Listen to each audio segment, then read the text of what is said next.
Neçə salam dostlar, nə edirsiniz, necəsiz? Bugün sizlərlə bir yerdə Tapsiranın yeni bir videosu ilə, hətta Tural Hadiyevin yeni bir videosu ilə qarşınızdayıq. Bugün sizlərlə bir yerdə velosiped vlog çəkəcəyik. Yanımızda Fərid, yenə biz və Səfər var. Kameramanımız həm də velosiped çəkəcəyik. Burada da velosipedlərimiz, yəni bu velosipedlərimiz çəkəcəyik. Qanunu sənə buraxıram, Tural sən də. Hər kəs almışlar, bu istəyənlərə çox gözəl bir videona qarşınızdayım. Konuş artık. Mən də kanal etiketləyirsəm. Etiketləyəcəm. Sana etiketləyirsəm. Yaxşı keçək.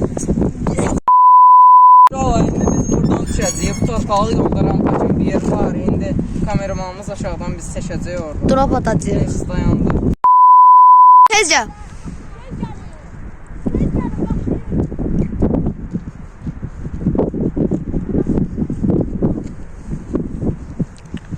Mükemmel bir atlayış. Tezcə, lala. Sənin attığın dropa tüpürüm. Tural, sən gəlirsən? Hakkın yolu budur. Aa, sən getmə, ev apşım heç. Ben seçtim onun için değil. Gel Tural. Tural nədir? Qəşək.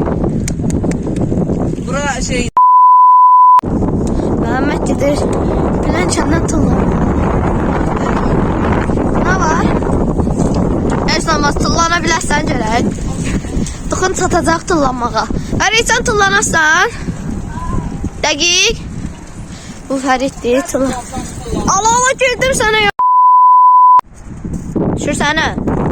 Evet düşürdüm. Düşərsən, Allah düşərsən. Bir dənə videoya bax, axırıncıda bunu görsünlər, heç nəsə olsa. Bax, dala. Kameraya bax. Sudan düşməyək. Qəlbi çək, Tural. Neyəcə? Mükemmel bir atlayış. Sən də gələ düşərsən.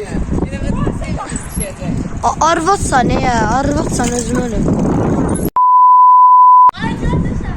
Adam yoxdur, gəl. Ay, dəli Zəhəmməd. Ay, drop atar. Amma velosipedimə turlanma, o.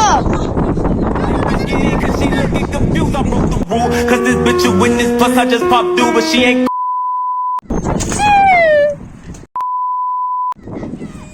Deyir çək. Ha. Yox.